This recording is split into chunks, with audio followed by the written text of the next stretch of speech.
siguiente exposición es rol del ultrasonido axilar en pacientes con diagnóstico de cáncer de mama.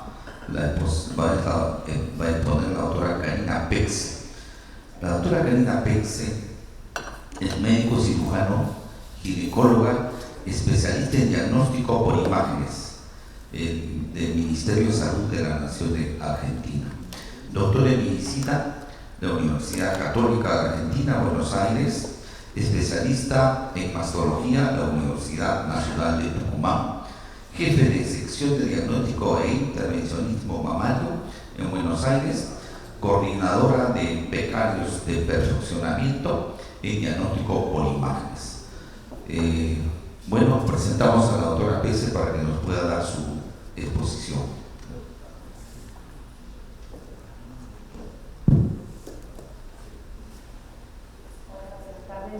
Buenos días a todos. ¿Me pueden estar escuchando bien? Sí. Perfecto. Bueno, buenos días a todos. Quiero agradecer en primer término a la Sociedad Peruana de Mastología por la invitación a participar en el Congreso. Es una pena enorme para mí no poder estar físicamente, como me había comprometido, pero por un tema personal de salud me fue imposibilitado. Agradecerles enormemente por haber entendido esta dificultad. Agradecer al presidente, la doctora Gabriela Calderón Valencia, que es un líder de la mastología a nivel internacional y un ejemplo para todas nosotras las mujeres. Y agradecerle también a la doctora María Isabel Torres por el nexo que fue con la Sociedad de Mastología para invitarme a participar en el módulo de imágenes mamarias. Así que muchas gracias a todos ustedes. Voy a hablar en esta primera parte sobre el rol del ultrasonido axilar en el diagnóstico reciente del cáncer de mama con axila clínicamente negativa.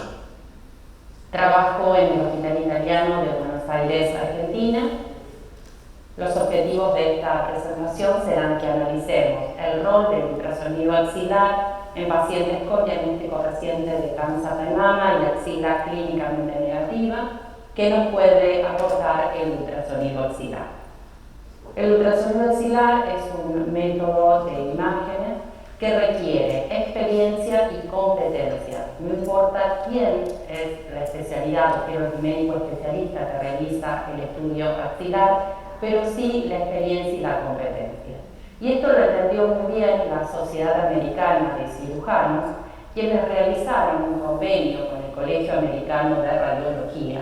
Esto se puede investigar en las páginas web de ambas entidades, en donde certifica la realización de ecografía tanto mamaria como axilar, así como el intervencionismo bajo ultrasonido, a los médicos radiólogos, no radiólogos y a los cirujanos. Obviamente que se necesita un número de ecografías a realizar anualmente, dentro de ellas lo que van a ser ecografías diagnósticas y ecografías de intervencionismo, y continuar capacitándose a lo largo del tiempo. Es decir, es fundamental la educación médica continua. Esta es la página web del Colegio Americano de Cirujanos, en donde tienen la certificación para la realización de procedimientos bajo ecografía y también para intervencionismo realizados por cirujanos acreditados por el Colegio Americano de Radiología, respondiendo básicamente a la necesidad de los pacientes. Es decir, hay una alta demanda y no siempre se cuenta con los médicos capacitados para hacerlo. De esta forma, vuelvo a recalcar, no importa la especialidad, sí que estén capacitados. Bueno, ahora vamos a hablar sobre la ecografía axilar, la evidencia que hay en estratificación. En este metaanálisis, el doctor Housami demostró una sensibilidad del 61% con una especificidad del 82%, y si a esto se le sumaba la punción bajo guía ecográfica, una punción histológica, esta sensibilidad aumentaba un 79.4 con una especificidad del 100%. Con este metaanálisis queda demostrada la seguridad de la ecografía en estratificación de cáncer de mama. Las principales guías internacionales, las del NCCN del 2024, demostró que el ultrasonido es necesario, es lo mismo que el Colegio Americano de Radiología, que dentro de los criterios para evaluación de imagen considera apropiado el ultrasonido axilar. Las guías ESMO, posterior a lo que fue el consenso en Shanghái en 2023, el panel, está conformado por un grupo de expertos, aprobó mayoritariamente en un 85% que se debe realizar examen clínico y ecografía axilar como parte de la evaluación de rutina antes de realizar la biopsia de ganglio centinela. Pero ¿qué debemos evaluar al momento de realizar un ultrasonido axilar? En cuanto al tamaño, esto no tiene una gran relevancia, ya que podemos tener ganglios muy grandes, de 2 centímetros o más, por una transformación adiposa que es muy frecuente en las mujeres menopáusicas, pero lo que sí importa es la forma. Normalmente los ganglios tienen una forma que le decimos de habichuela o arriñonada, una forma oval, una corteza que tiene que ser homogénea o hipogénica, una vascularidad que tiene que ser iliar, márgenes suaves y un hilio conservado. Y vamos a valorar lo que se conoce como el índice de redondez, en donde vamos a evaluar el diámetro longitudinal sobre el transversal y si es menor a 1.5, no está hablando de que es probablemente maligno, si mide más de 2 este índice, la morfología es oval y probablemente sea débil.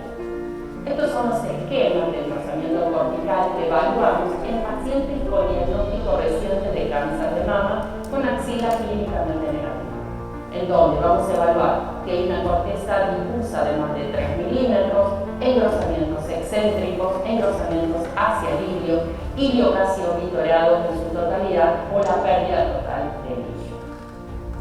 El Colegio Americano de Radiología entiende la importancia de la evaluación axilar, tal es así que en los últimos congresos del FBI, el Congreso de Señal, Congreso Internacional de Radiología, han hecho adelantos de lo que va a ser la sexta edición del Atlas Viral, en donde van a tener un capítulo especial sobre los ganglios linfáticos en cuanto a la localización y la morfología.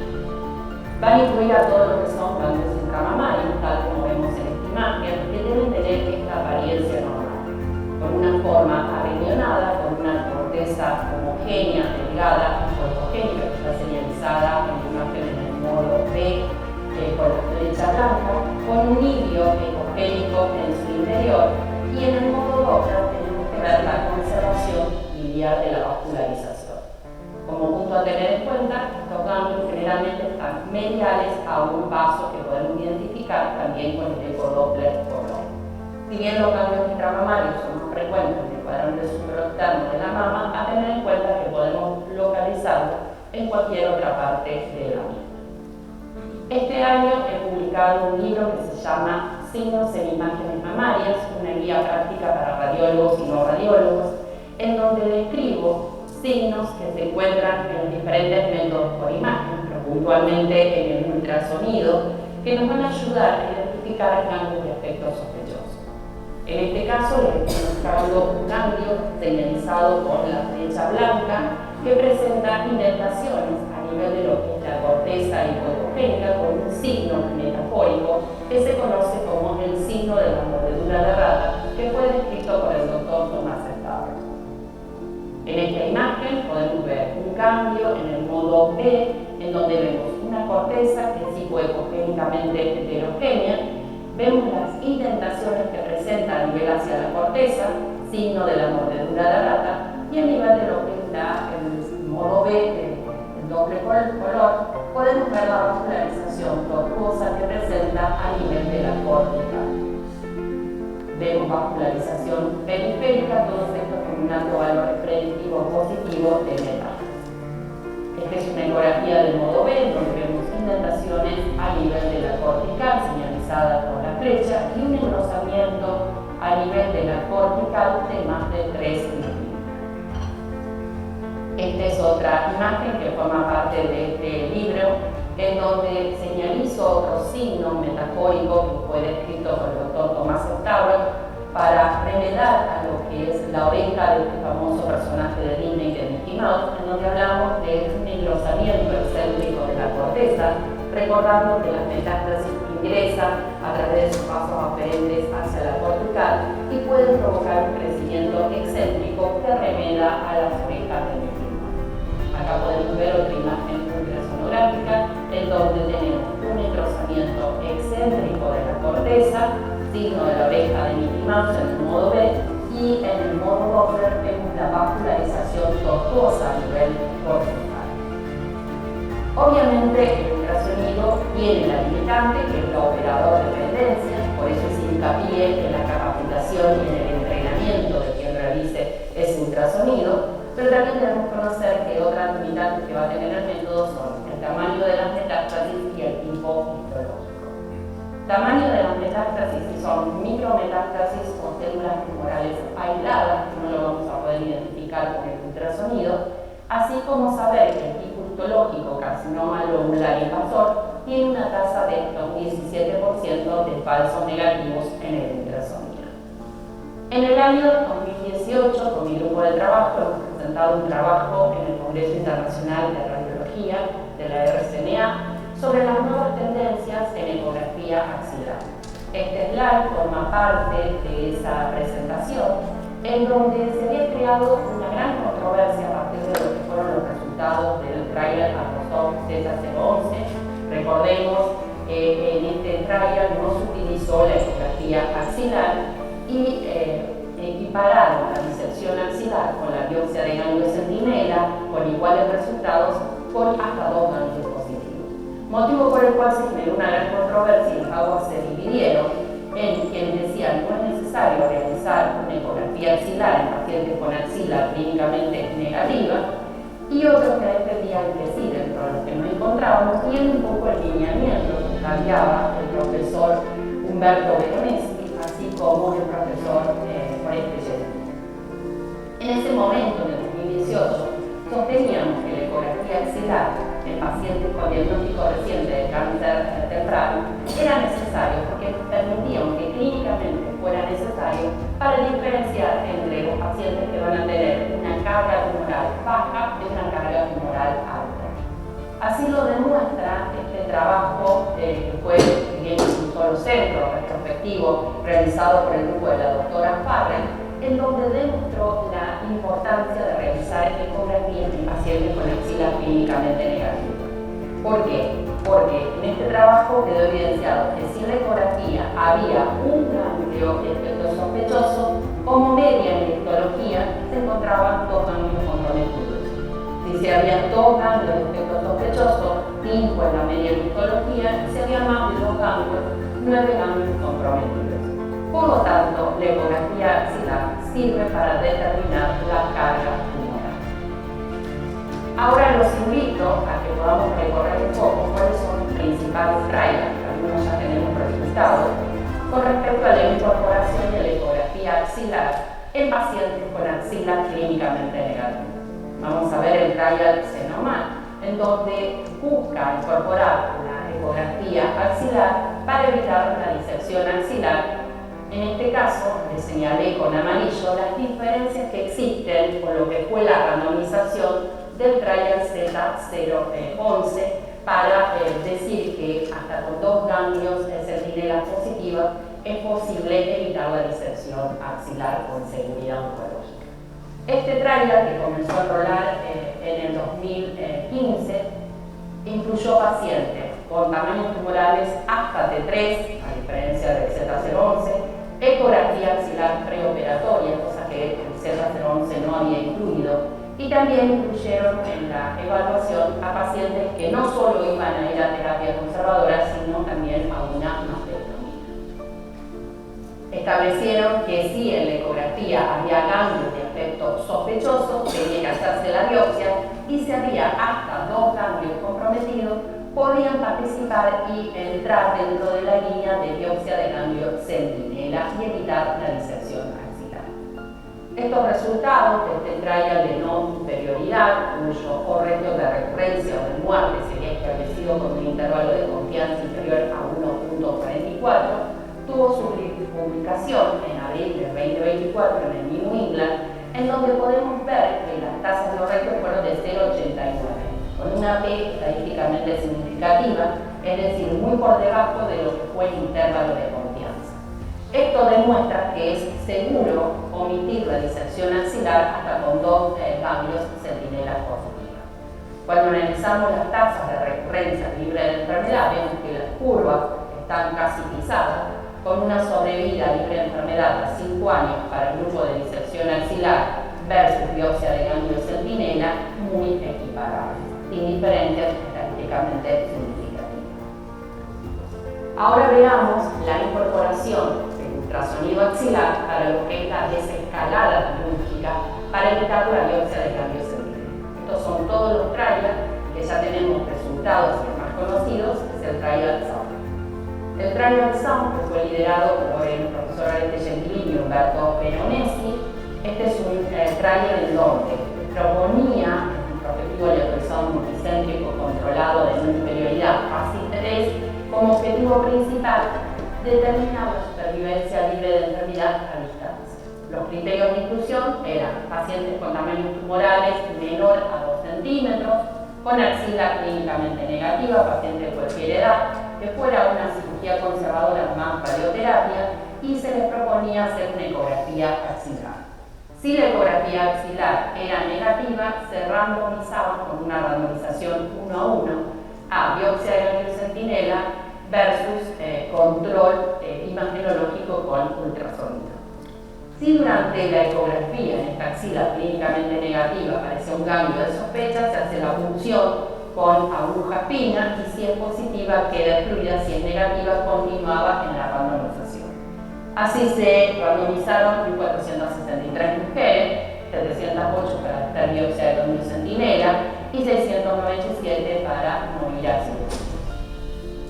Cuando se evaluó el criterio principal, la supervivencia libre de enfermedad a distancia a 5 años, vemos que las tasas y las curvas se aproximan bastante, es decir, que tenemos un 97.7 sobrevida libre de enfermedad para el grupo que hizo biopsia de ganglio centinela versus un 98% para el grupo que hizo solamente control, sin biopsia de ganglio centinela, sin diferencias estadísticamente significativas. Cuando analizamos la incidencia acumulada de metástasis a distancia, vemos que a 5 años fue de 2,3 para el grupo de biopsia de ganglio centinela y de 1,9 para el que no hizo cirugía, solamente control con ultrasonido. En el grupo con biopsia de ganglio centinela, en 97 pacientes hubo 13,7% de ganglios positivos con hasta 2 ganglios positivos. Entonces uno tiene que pensar que en el grupo que hizo control probablemente haya un mismo número de ganglios positivos que solamente fueron a control con ultrasonido. Cuando analizamos la incidencia acumulada de recurrencias axilares, vemos que no hay diferencia, que fue de 0,4 para ambos grupos. Por lo tanto, esto puede demostrar que en un subgrupo de pacientes es seguro omitir la biopsia de ganglio centinela.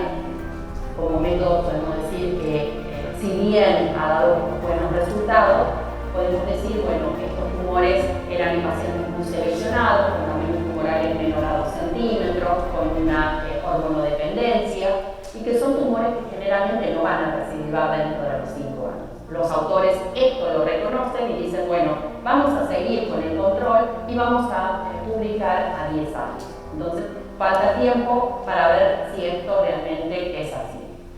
A modo personal, debo decirle que este trial, a pesar de que es un trial en donde hace tanto hincapié en el uso del ultrasonido para la randomización, no hay una descripción de cómo tiene que evaluarse, cómo tiene que ser esa ecografía, cómo identificar ganglios sanos y cómo identificar ganglios patológicos.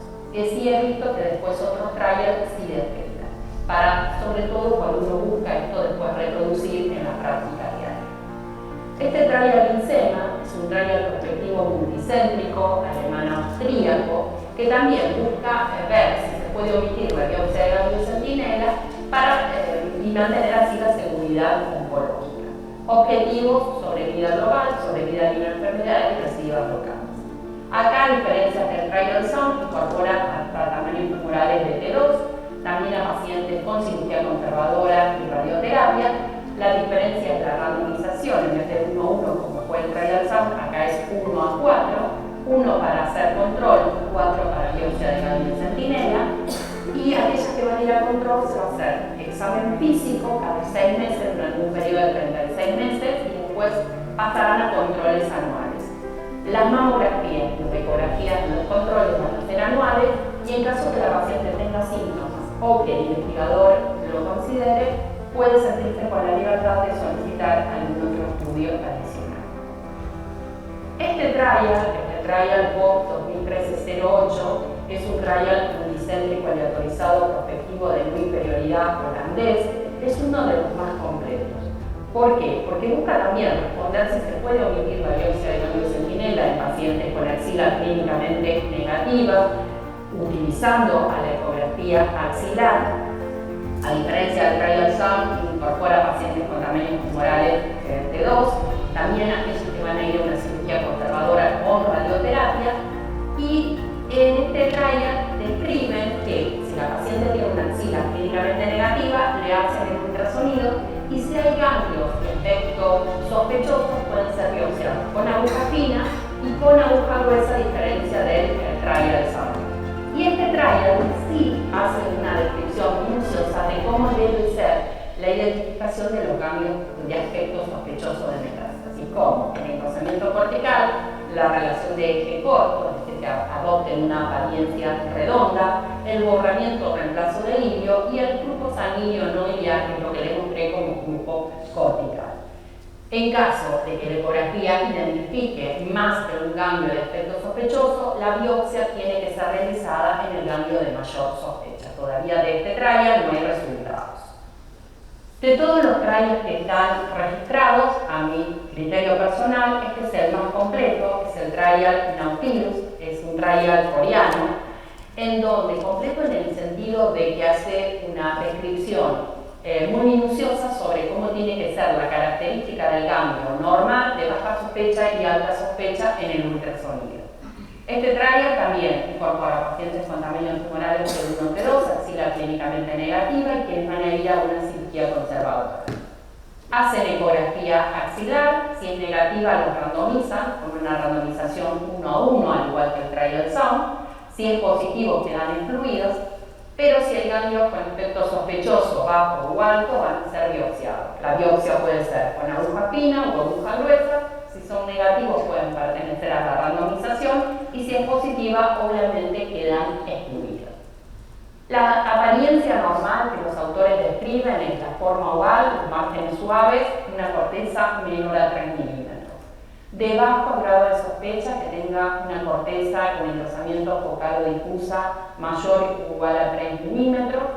Alto grado de sospecha es que tengamos una completa o parcial pérdida de vidrio graso, que tenga un aspecto redondeado y que los márgenes sean nítidos. Fíjense cómo le dan relación a este índice entre lo longitudinal y lo transversal.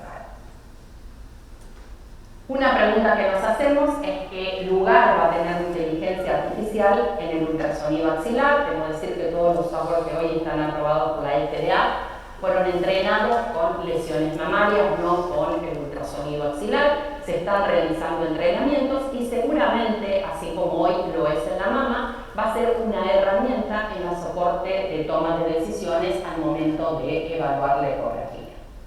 Entonces, para concluir podemos decir que conocer el estatus axilar a través de una ecografía axilar en pacientes con axila clínicamente negativo y diagnóstico de cáncer de mama nos puede ayudar a tomar decisiones. Obviamente, como les demostré al principio, el entrenamiento es adecuado, no importa quién, sino que tenga un entrenamiento adecuado y continuo en lo que es ultrasonido axilar, ultrasonido mamario.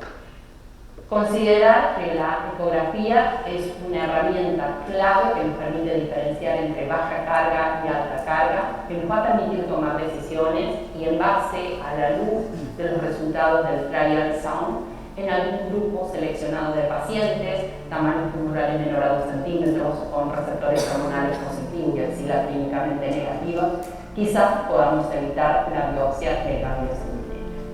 Bueno, esto es todo hasta aquí, esta presentación.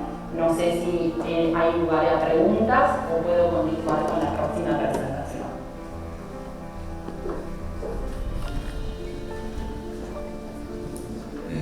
No sé si hay alguna pregunta. Bueno, continuamos con la siguiente presentación. Agradecemos a la doctora Pexe por su excelente exposición. El siguiente tema que va a tratar la doctora Pexe también es ¿cuándo sí y cuándo indicar resonancia magnética de mama? Adelante, doctora, escuchamos. Muchísimas gracias. Ahora les voy a compartir cuándo sí indicar resonancia de mama en las indicaciones controversiales.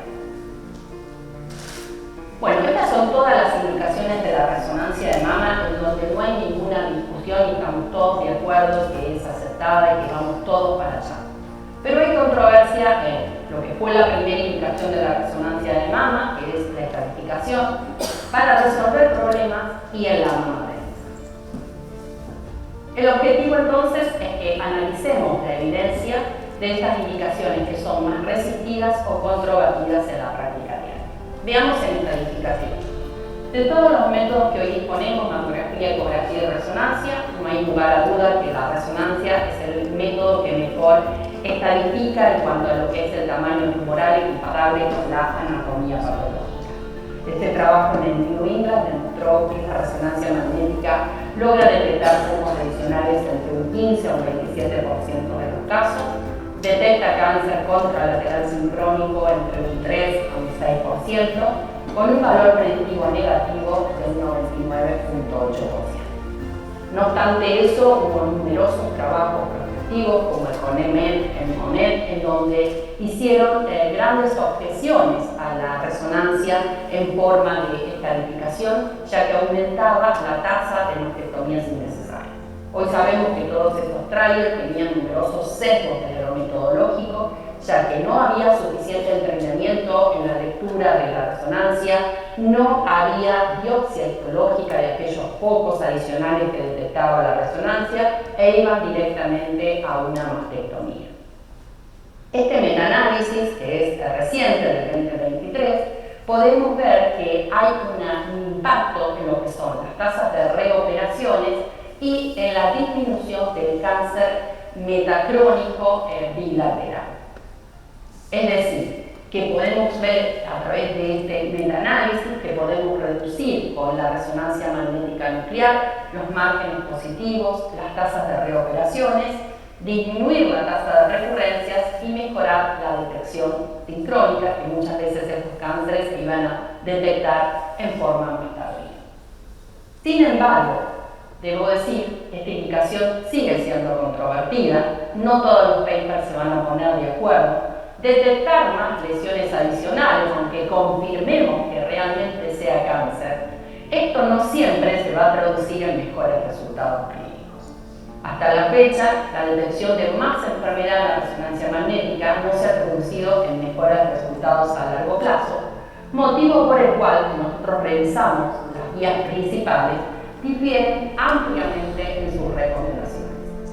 Veamos las guías GESMO. Las guías GESMO 2024 consideran que la resonancia magnética de mama se puede indicar en estas situaciones clínicas especiales, en pacientes que tienen cáncer con mutaciones de la línea terminal o de alto riesgo, pacientes con diagnóstico de cáncer lobulillar, ante la sospecha de multifocalidad o multicentricidad. Saben que algunos subtipos como los ER2 positivos tienen mayor probabilidad de ser multifocales y multicéntricos, al igual que los luminales B.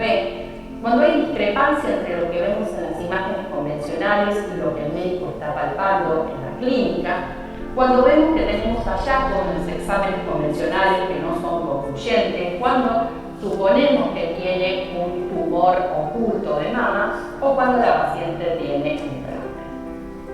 Las guías NCCN 2024 consideran a la resonancia magnética nuclear algo que viene repetidamente año tras año, poniéndolo como algo opcional. Si la mamografía, si la ecografía es necesaria, si consideramos encontrar ganglios de aspecto sospechoso, realizar la punción, marcar esos ganglios ya sea con clip o con carbón, pero a la resonancia la sigue considerando como opcional. ¿Qué dice el Colegio Americano de Radiología? Bueno, el Colegio Americano de Cirujanos, no recomienda el uso de resonancias magnéticas de rutina en todas las pacientes con diagnóstico reciente de cáncer de mama, pero sí lo apoya en situaciones especial, que son cuando tenemos sospecha de carcinoma oculto, enfermedad de Paget, o cuando estemos frente a una paciente que pensemos que tenga un alto riesgo de enfermedad adicional, como son el carcinoma lobulillar invasor, las pacientes que tienen patrones ACRD, es decir, extremadamente densos, que representan el 10% de la población, o bien que haya una discrepancia entre el examen físico y los hallazgos por imagen. O también lo podemos pedir, obviamente, previo a la neoadyuvancia. Les voy a compartir algunos casos de nuestra casuística. Esta es una paciente de 39 años que había venido con un nódulo palpable, antecedentes heredofamiliares negativos, tenía una axila clínicamente negativa, la pastóloga le había palpado un nódulo de 2 centímetros en la mama derecha, había realizado una ecografía en otro centro con una descripción de un nódulo de sospecha de 1,5 con axila negativa categorizada como BR4. Entonces le solicitan la resonancia magnética nuclear. Esta es la mamografía de esta paciente joven con un patrón CDRC heterogéneamente denso. Vemos que no nos hace un gran aporte a toda la sintomatología y ese nódulo de sospecha clínico e imagenológicamente que tenía la paciente. Esta es la resonancia magnética nuclear. Vemos que a nivel de la mama derecha, en hora 10, en lo que es palpable, vemos una lesión tipo masa de forma redonda, de márgenes circunscritos, con un patrón de realce heterogéneo. Y a nivel de lo que es el cuadrante introexterno de la mama derecha, todo un realce extenso de distribución segmentaria con un patrón interno en empedrado, altamente sospechoso. En la mama izquierda nos encontramos con un realce nodular en hora 12 de mama izquierda, de forma redonda, de márgenes circunscritos, con un patrón de realzo interno heterogéneo, con una captación amplia en ese primer minuto de sospecha. Y a nivel de lo que era hora 9, otro realce nodular, en este caso oval, con patrón de realce interno homogéneo y concertómico intenso en su interior, característico de los fibroadenomas. Fíjense todo lo que nos está mostrando esta resonancia que en esa mamografía y en esa primera ecografía no se encontró. Con todos estos hallazgos, en la resonancia no solo vi esta lesión principal en la mama derecha, sino que tenía también otras lesiones adyacentes. El Colegio Americano de Radiología ahora dice no utilizar el término de nódulos satélites, sino describir como nódulos de características morfocinéticas similares. Pueden haber acá en las curvas de mapa color, la intensidad en el guachín, en la captación de ese contraste, una lesión que tiene una restricción con una caída en el ADC de 0.7 que fue biopsiada con diagnóstico de carcinoma ductal infiltrante, receptores hormonales positivos, perdón, negativos, un ICIS de 67-55%, es decir, un subtipo subrogado luminal B. Esta es la apariencia que tenía en la ecografía que le realicé en el SECOLUT con la visualización de estos dos nódulos próximos adyacentes. En cuanto a lo que era el realce no masa de distribución segmentaria con ese patrón empedrado, vemos que en la ecografía tenía todo un realce no masa hipoecogénico que también lo biopsié con diagnóstico de carcinoma ductal infiltrante, receptores hormonales positivos, ER2 negativos y un Ki-67 de un 25%. Y con respecto a la mama contralateral, en la mama izquierda, el de hora 12, tenía su correlato ecográfico, como una imagen nodular sólida de márgenes angulosas que fue biopsiada con un diagnóstico de carcinoma ductal infiltrante, receptores hormonales positivos, ER2 negativos y un Ki de 55%. Un subtipo subrogado luminal RP. Y con respecto al nódulo que estaba en hora 9, vemos que es una lesión que no restringe la DCMBA a 1.5, exactamente 1.5, y en lo que es la evaluación del SECOLUT, veíamos que es una imagen nodular hipoecogénica de aspecto sólida. Como vemos, los septos hipointensos no captantes en la resonancia, en la ecografía podemos identificar la presencia de estos septos ecogénicos. Esta lesión, con todas las características de un fibroadenoma, dado todas las otras lesiones, la médica solicitó que se biopsiara y tenía el diagnóstico de un fibroadenoma, corroborando la sospecha imagenológica. A nivel de la axila, vemos que presentaba cambios en el modo B, cortical engrosada, con el signo de la mordedura de rata, con estas indentaciones, una cortical que es marcadamente hipohipogénica pero heterogénea, con un Doppler con vascularización a nivel cortical y periférica, ganglios con pérdida del hilio completo y engrosamientos excéntricos. Se biopsia el ganglio de mayor sospecha con diagnóstico de metástasis de carcinoma. Esta paciente obviamente a neoadjuvancia, pero todo esto nos aportó la resonancia y la ecografía de ese column. Es decir, es fundamental poder tener una muy buena resonancia, pero también es fundamental poder ir a resolver todos estos hallazgos, ya sea o biopsiando bajo resonancia o bien realizando este second look para poder identificar y biopsiar la lesión. Otro caso de nuestra registro, una paciente de 49 años que vino por un nódulo en hora 9 de mama derecha, ya biopsiado con diagnóstico de carcinoma ductal infiltrante, inmunistoquímica, receptores hormonales negativos, ER2 positivos 3 cruces en inmunistoquímica, un Pi67 de 80, es decir, un subtipo subrogado, ER2 positivo puro, y le piden la resonancia. En la resonancia acá tenemos una secuencia axial morfológica T2, vemos que es una lesión tipo masa, que es tipo intensa, con una ausencia de señal en su interior que correspondía al clip de esta lesión, o sea que van a ir a neoadjuvancia, con un patrón de captación al contraste de tipo heterogéneo. Pero en la resonancia, acá tenemos la imagen esta, que vemos en la ecografía, la presencia de esta ecogenicidad central que corresponde al clip. En la resonancia encuentro un foco, no un foco, sino un realce no masa a nivel de hora 12 de la mama derecha, que obviamente al ser una lesión no masa no tenía una traducción en lo que es los cortes morfológicos. Hice lo que se conoce como el second look y encontré una lesión no masa a nivel de hora 12 perialveolar de mama derecha. Realizo la punción con diagnóstico de carcinoma ductal in situ de alto grado, receptores hormonales negativos.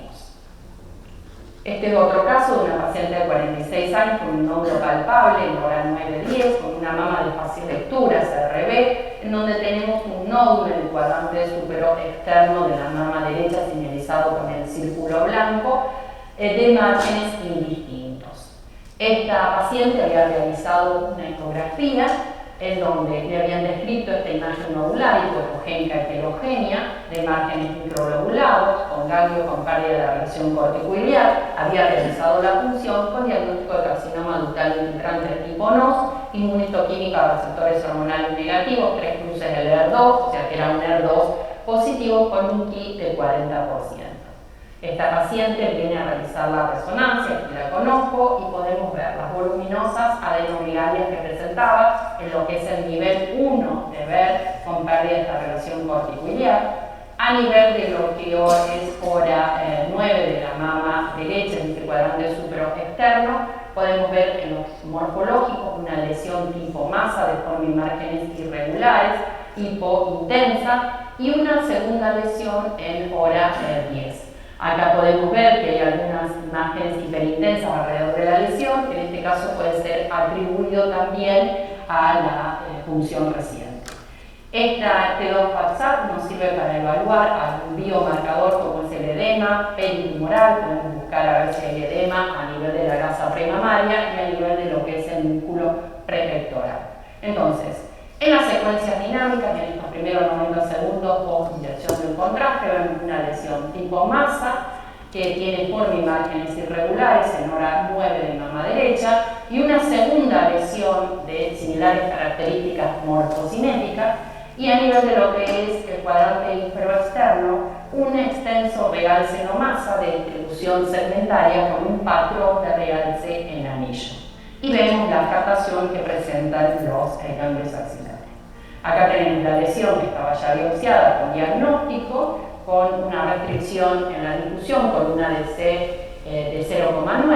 Estos son los MI axiales, estos son los coronales. Podemos ver que presenta además un signo de sospecha, obviamente en este caso teníamos la confirmación, pero vemos un signo que se denomina el signo del vaso adyacente, que presenta todas las lesiones malignas. Acá tenemos los mapas color, tanto para la lesión ya de histología conocida, como la que estaba localizada en hora 10 y esta del cuadrante infero-externo, que es el realce no más. Acá tenemos las curvas cinéticas de la misma. En este second look podemos ver en la tomosíntesis que le realizo que este nódulo que estaba en hora 10 tiene traducción en la tomosíntesis como una imagen nodular con microclasificaciones asociadas, y en el ultrasonido también como una imagen nodular hipoecogénica de efecto sólida de diámetro mayor vertical, márgenes angulosas, con imágenes ecogénicas en su interior que corresponden a calcificación.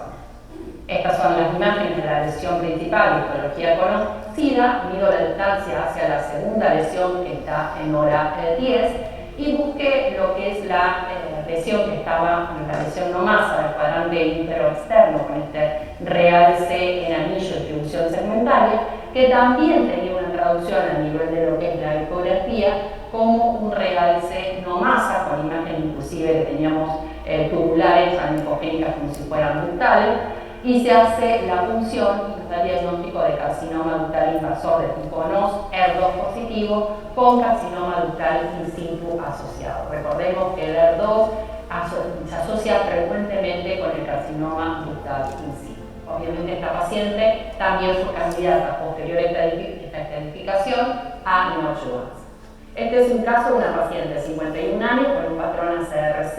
En la mama izquierda le marcó con el círculo punteado una distorsión tisular. En la mama derecha tenía otras imágenes nodulares ovales isodensas de márgenes circunscritos, ya conocidas que venían en seguimiento con diagnóstico presuntivo de fibroadenoma. Tenía una ecografía en donde todos los nódulos que se veían en mama derecha eran conocidos y sin cambio, y no había una traducción de la distorsión tisular en la mama izquierda. Se realiza la tomosíntesis, vemos que la misma persiste, se realiza la biopsia asistida por vacío bajo tomosíntesis de esta distorsión, con el diagnóstico de carcinoma ductolobulillar infiltrante, grado nuclear 2, histológico 3, inmunistoquímica de receptores hormonales positivos, ER2 negativos y un Ki bajo. Entonces, un luminal ductolobulillar infiltrante subrogado luminal A, se decide realizar la resonancia magnética nuclear. Estos son los MIR. Acá tenemos el axial y acá tenemos el coronal, y ya en esta primera imagen rápida podemos observar que hay varias captaciones a nivel de la mama. Entonces tenemos que ver cuáles son las de sospecha y cuáles pueden corresponder a estos fibroadenomas que tenía la paciente. La paciente tenía numerosos fibroadenomas, ganglio intramamario a nivel de la mama derecha, hice el second look de cada uno de ellos y los pude identificar, todos que tenían traducción también en la resonancia, y después los pude identificar en el second look que le hice por ecografía.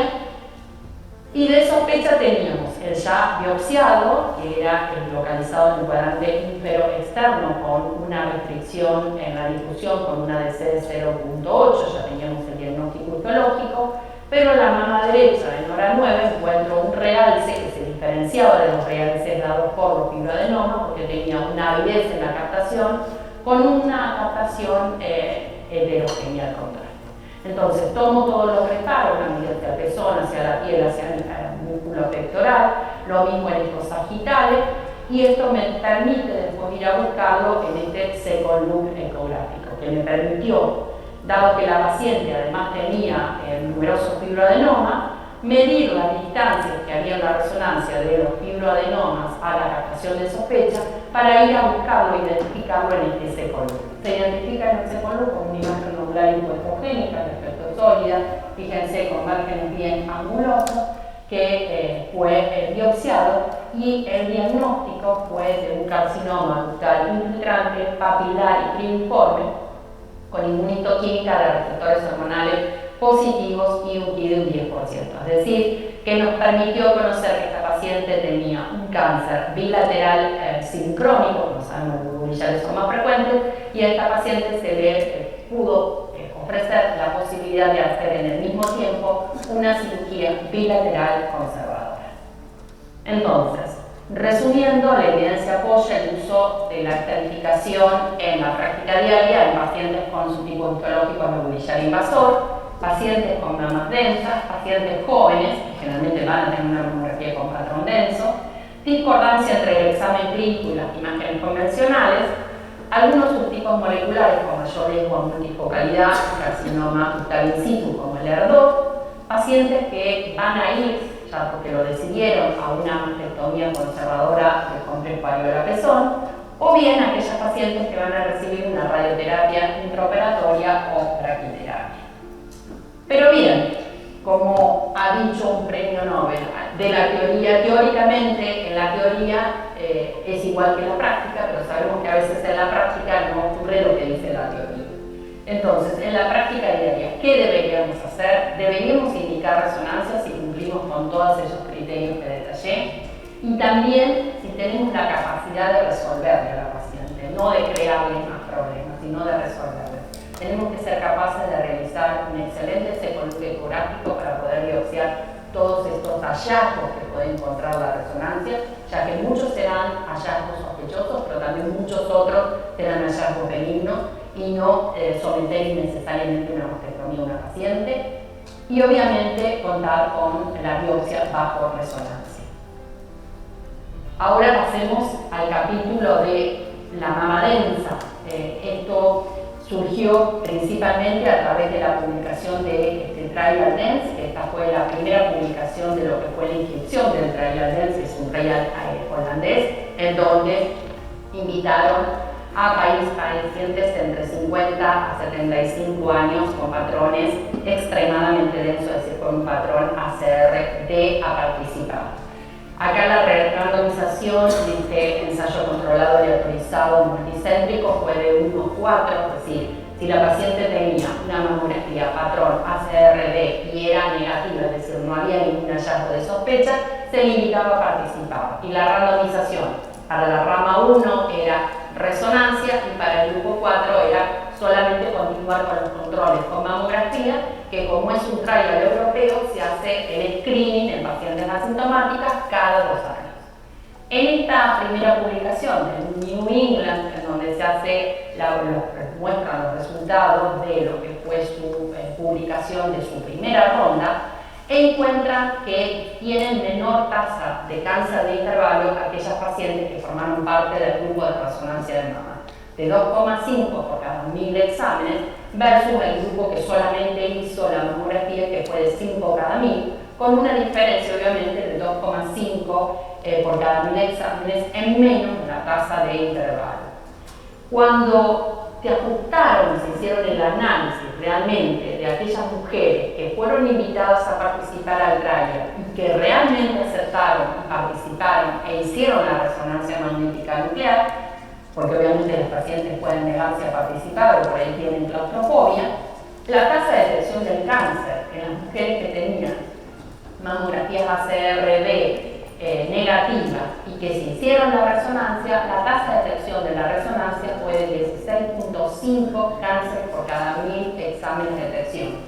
Esto es equiparable a lo que fue la detección del cáncer de mama en pacientes con alto riesgo, y lo que permitió que a los pacientes de alto riesgo, además de la mamografía, comience a solicitarse sin lugar a dudas con la resonancia magnética nuclear. Pero esto de la mayor detección de cáncer de mama tiene un impacto en contra, que es la tasa de falsos positivos que tiene el método.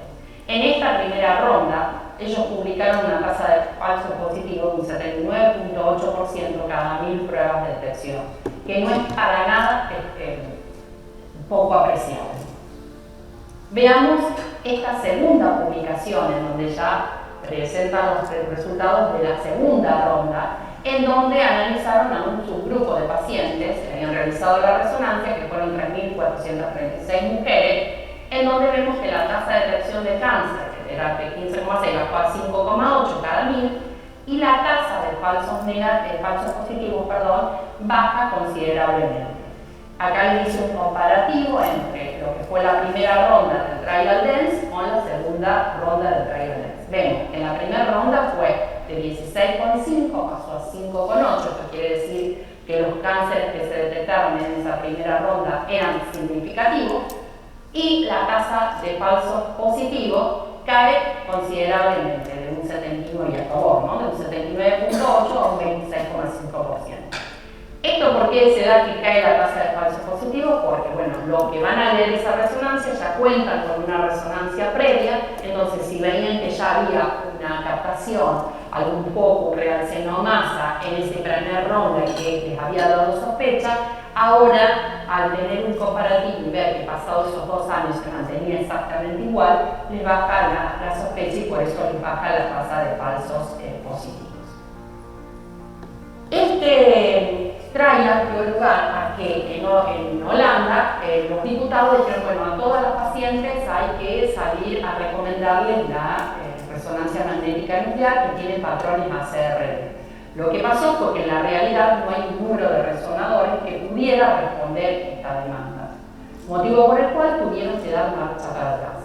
Entonces, en ese momento, la EUSOBI, que es la Sociedad Europea de Imágenes de la Mama, en el 2022, sale con unas recomendaciones con respecto a las mamas extremadamente densas en mamografías asintomáticas, negativas en la mamografía ACRD, en donde dijeron que en pacientes que tenían entre 50 y 70 años con este tipo de patrones, se les puede ofrecer una resonancia magnética nuclear cada 2 o 4 años, teniendo en cuenta que no es posible a todas estas pacientes ofrecerle en forma inmediata la resonancia por una falta de disponibilidad.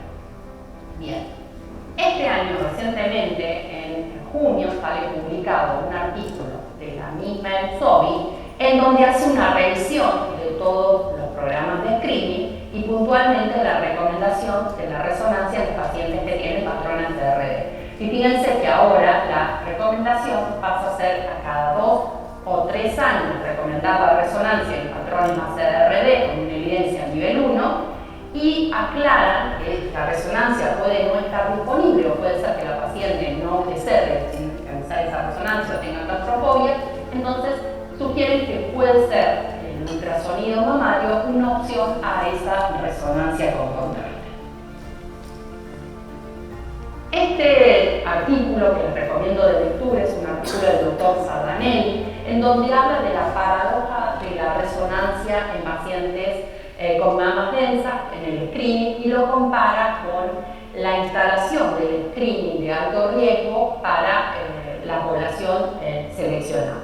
Hoy sabemos que mujeres que son de alto riesgo, con un riesgo mayor a un 20%, o que tienen mutaciones genéticas BRCA1, BRCA2 o alguna de todas las mutaciones conocidas, o familiares de primer grado, o pacientes que han tenido radiación a nivel del tórax antes de los 30 años, o que tienen un riesgo a lo largo de la vida mayor al 20% por los modelos matemáticos, hoy uno le va a recomendar la resonancia magnética nuclear, además de la mamografía.